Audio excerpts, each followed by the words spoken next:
बच्चों, आज हम लोग कक्षा 10 में जीव विज्ञान पढ़ेंगे। पहला अध्याय जीवन की प्रक्रियाएं। ठीक है, तो जीवन की प्रक्रियाओं में सबसे पहले हम लोग सजीव और निर्जीव की बात करेंगे, क्योंकि जीवन की जो प्रक्रियाएं चलती हैं वो सजीवों में चलती हैं, निर्जीवों में नहीं चलती हैं। ठीक है, सजीव वो होते हैं जिनमें श्वसन, पोषण, उत्सर्जन, प्रजनन, वृद्धि, जनन, गति ये सब होता है, उनको हम लोग सजीव बोलते हैं। और जिसमें ऐसा नहीं होता उन लोगों को क्या बोलते हैं? निर्जीव। ठीक है, तो ये हो गया सजीव और निर्जीव। तो जो सजीव होते हैं उसमें क्या होता है? उसमें जीवन की बहुत सारी प्रक्रियाएं होती हैं। वो प्रक्रियाएं कौन कौन सी हैं? जैसे पोषण है, ये सजीव में होता है। ठीक है, पोषण है। इसके बाद जो है श्वसन है। ठीक है, विसर्जन है, ठीक, जनन है, वृद्धि है, ठीक, और परिवहन है। ठीक, तो ये सारी क्रियाएं किस में होती हैं? जीवों में होती हैं। ठीक है, ये सब क्रियाएं किस में होती हैं? जीवों में होती हैं।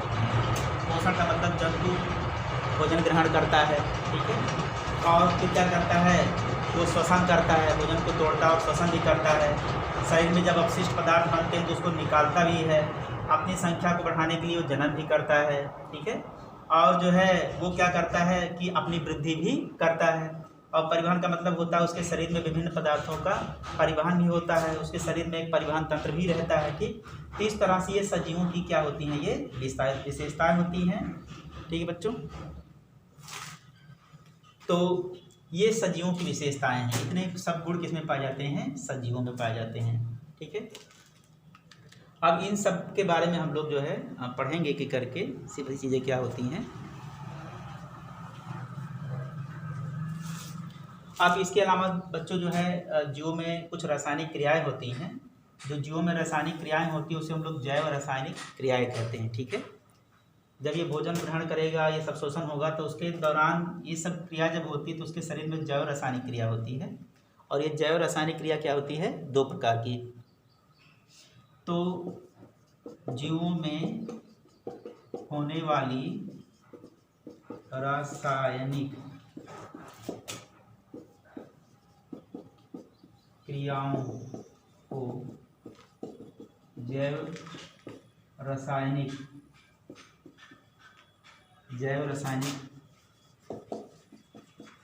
क्रियाएं कहते हैं। जीवों में होने वाली रासायनिक क्रियाओं को हम लोग क्या बोलते हैं? जैव रासायनिक क्रियाएं कहते हैं। ठीक है बच्चों, जीवों में होने वाली रासायनिक क्रियाओं को हम लोग जैव रासायनिक क्रिया कहते हैं। अब ये जैव रासायनिक क्रियाएं दो प्रकार की होती हैं। कितने प्रकार की होती हैं? दो प्रकार की। एक होता है अपचयी। ठीक है, एक होता है अपचयी क्रियाएं और दूसरा जो होता है बच्चों, तो दूसरे प्रकार की क्रिया है वो उपचयी क्रिया है। कौन कौन सी है? उपचयी क्रियाएं। तो दो प्रकार की जैव रासायनिक क्रियाएं होती हैं, अपचयी और उपचयी। तो ये जो अपचयी रासायनिक क्रिया होती है, अपचयी प्रकार की रासायनिक क्रिया, तो इसमें क्या करते हैं? जटिल कार्बनिक अणुओं को सरल कार्बनिक अणुओं में तोड़ा जाता है। इसमें क्या होता है? जटिल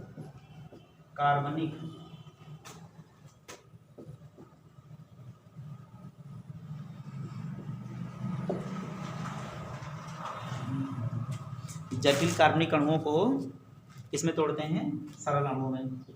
जटिल कार्बनिक अणुओं को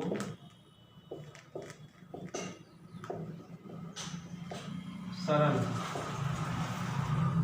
अणुओं में तोड़ा जाता है। सरल अणुओं में तोड़ा जाता है। जटिल अणुओं को जब सरल अणुओं में तोड़ा जाता है तो उसे क्या बोलते हैं? अपचयी क्रिया। ठीक है, जैसे हम भोजन ग्रहण करते हैं ना, तो क्या होता है? इस भोजन से ऊर्जा प्राप्ति के लिए जटिल कार्बनिक अणुओं को सरल अणुओं में तोड़ दिया जाता है, तो उसे क्या बोलते हैं? अपचयी क्रिया। ठीक है, जैसे ग्लूकोज क्या है? जटिल कार्बनिक अणु है। जब श्वसन होता है तो उसे तोड़ दिया जाता है, जो है कार्बन डाइऑक्साइड में, है ना। और उसे क्या करते हैं? कार्बन डाइऑक्साइड और ऊर्जा में, इन सब में तोड़ दिया जाता है ग्लूकोज को। तो वो जटिल किस में टूट गया? सरल अणु में टूट गया। ठीक, तो अगला जो हमारा है वो कौन सी क्रिया है? उपचयी क्रिया। कौन सी क्रिया है? उपचयी क्रिया होती है। तो उपचयी क्रिया क्या है? तो इसमें क्या होता है? सरल कार्बनिक अणुओं से जटिल कार्बनिक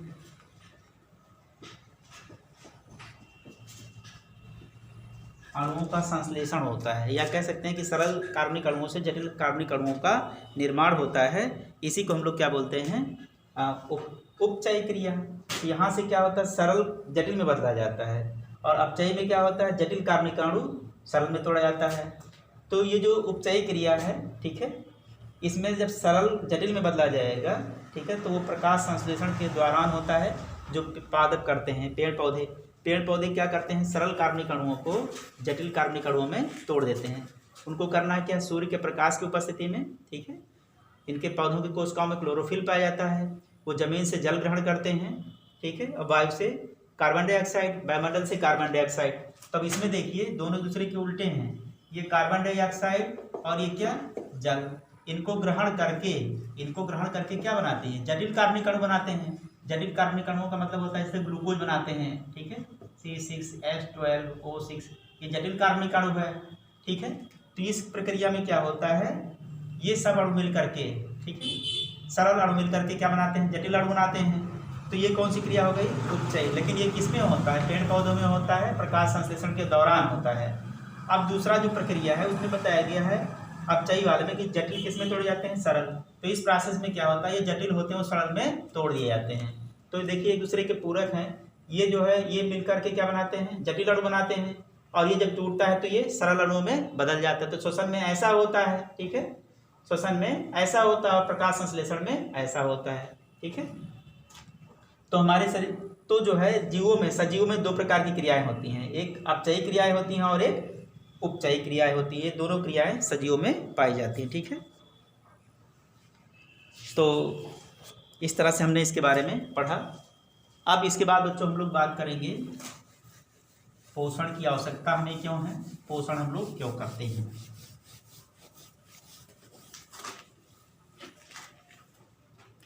पोषण,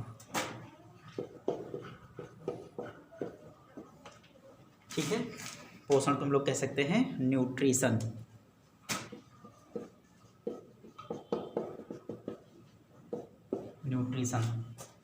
तो पोषण का मतलब ये होता है कि जीवों द्वारा जो है भोज्य पदार्थों को ग्रहण प्राप्त करना क्या कहलाता है? पोषण कहलाता है।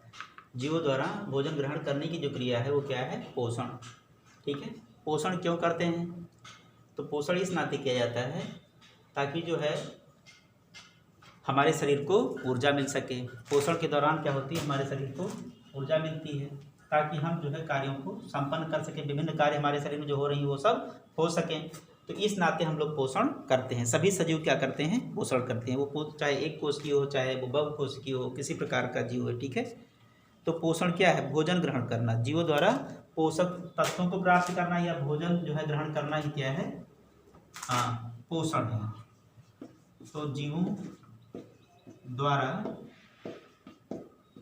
पोषक तत्वों को ग्रहण करना, ठीक है, जीवों द्वारा पोषक तत्वों को ग्रहण करना पोषण कहलाता है। पोषण, ठीक बच्चों। तो जीवों द्वारा पोषक तत्वों को ग्रहण करना क्या कहलाता है? पोषण कहलाता है। ये चीज़ क्या है? पोषण है, ठीक है। अब ने बताया कि जो है जो हम पोषण कर रहे हैं, यानी कि जो जीव पोषण करते हैं तो उस पोषण से क्या करते हैं? ऊर्जा प्राप्त करते हैं। और क्या कर सकते हैं? इसके दौरान उनके शारीरिक वृद्धि होती है। और क्या होती है? इनके शरीर में जो टूट फूट होती है, ठीक है, उसकी मरम्मत भी होती है, ठीक। और रोगों से क्या मिलती है हमको? सुरक्षा। तो पोषण से क्या क्या हो सकता है? तो पोषण से 4 बातें संभव हैं जो होती हैं। पहली बात, पोषण से हमको क्या मिलती है? ऊर्जा मिलती है, ठीक है। और दूसरी बात, पोषण से और क्या होता है? तो पोषण से जो है शारीरिक वृद्धि, यानी कि शरीर में वृद्धि होगी।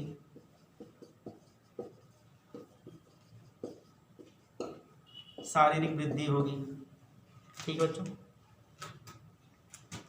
तीसरी, शरीर में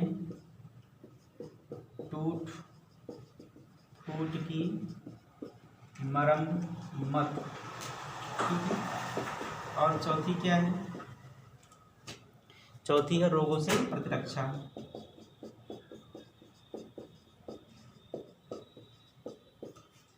देखिए बच्चों, जब हम भोजन ग्रहण करेंगे तो हमें ऊर्जा मिलेगी, ठीक है। और अगर ऊर्जा मिलेगी तो फिर शरीर की वृद्धि भी हो पाएगी, ठीक है। और इसके दौरान क्या होता है कि अगर हमारे शरीर में जो कुछ क्षतिग्रस्त होते ही रहती हैं चीज़ें, ठीक है, तो उनका निर्माण भी होता रहता है, ठीक है। इस नाते जो है टूट फूट की जो मरम्मत भी होती है, जैसे मान लीजिए चोटी लग जाए, कोई घाव हो गया, तो क्या होता है वो धीरे धीरे घाव भर जाता है। भर कैसे जाता है, ठीक है। तो जब हम उसमें जो है उसकी वृद्धि होती है, टूट फूट की जब मरम्मत होती है, तो क्या होता है वो धीरे धीरे भर जाता है, ठीक है। इस नाते जो है ये भी होता है। और फिर क्या होता है, जब हम भोजन ग्रहण करते हैं तो हमारा शरीर स्वस्थ रहता है और रोगों से हमारी रक्षा भी हो पाती है। और जब शरीर दुर्बल होता है, ठीक है, जब जीव पोषण नहीं करता तो उसका शरीर दुर्बल हो जाएगा और उसका शरीर जो है रोग से उस समय ग्रसित हो जाएगा। इस नाते हम भोजन को ग्रहण करते हैं, ठीक है। भोजन इतने कार्य हमारे शरीर में करता है। अब बच्चों आ जाए अगर संतुलित भोजन की बात आ जाए, ठीक है, संतुलित भोजन या क्या है, तो संतुलित भोजन का मतलब ये होगा कि जिस भोजन को हम लोग ग्रहण कर रहे हैं, जिस पोषक तत्व को ग्रहण कर रहे हैं, अगर उसमें उचित अनुपात में सभी चीज़ें हैं, ठीक है, तो वो संतुलित भोजन कहलाएगा, ठीक है। यदि हमारे भोजन में जिस पोषक तत्व को हम लोग ग्रहण कर रहे हैं उसमें कार्बोहाइड्रेट,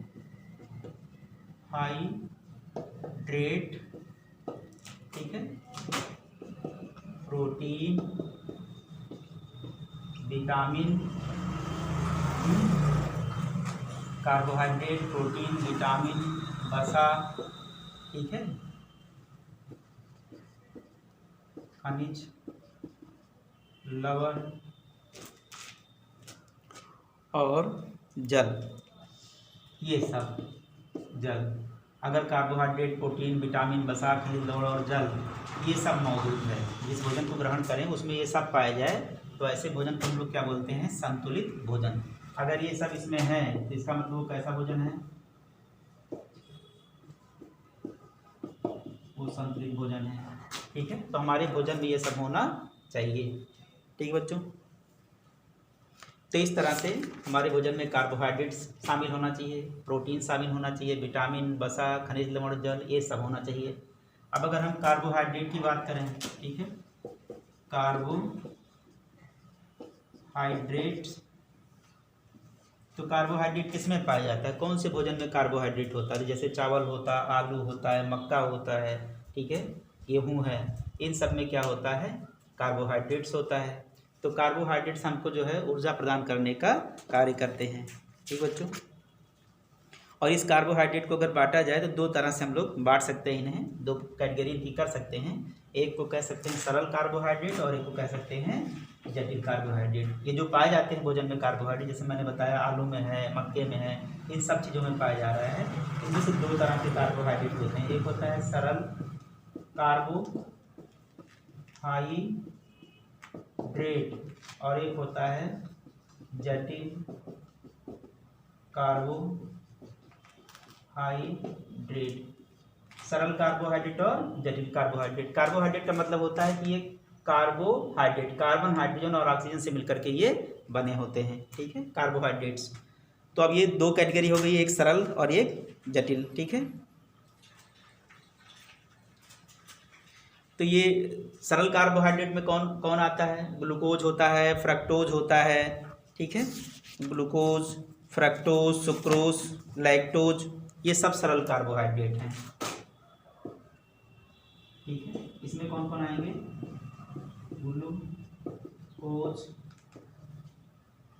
फ्रक्टोज, सुक्रोज, ठीक है, और लैक्टोज, ये सरल कार्बोहाइड्रेट होते हैं। क्या होते हैं बच्चों? ये सरल कार्बोहाइड्रेट होते हैं। ठीक है, गन्ना, चुकंदर, इन सब चीज़ों में ये कार्बोहाइड्रेट पाए जाते हैं। इसके बाद जो दूसरी कैटेगरी है वो जटिल कार्बोहाइड्रेट की है। तो ये जटिल कार्बोहाइड्रेट जो होता है आलू, चावल, अरवी, इन सब चीज़ों में पाए जाते हैं बच्चों। ठीक है, ये किस में पाया जाएगा? तो ये पाया जाएगा आलू में, चावल में, अरवी, इन सब चीज़ों में जो कार्बोहाइड्रेट पाए जाते हैं वो कौन कहलाते हैं? जटिल। और उसके अलावा जो गन्ना में पाए जाते हैं, चुकंदर में पाए जाते हैं, ठीक है, ये सब क्या कहलाते हैं? जटिल कार्बोहाइड्रेट्स कहलाते हैं। ठीक है,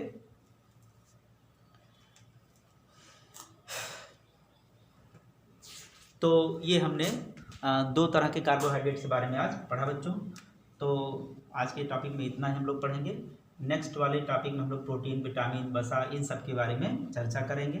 ठीक है बच्चों, तो आज के टॉपिक में इतना ही। धन्यवाद।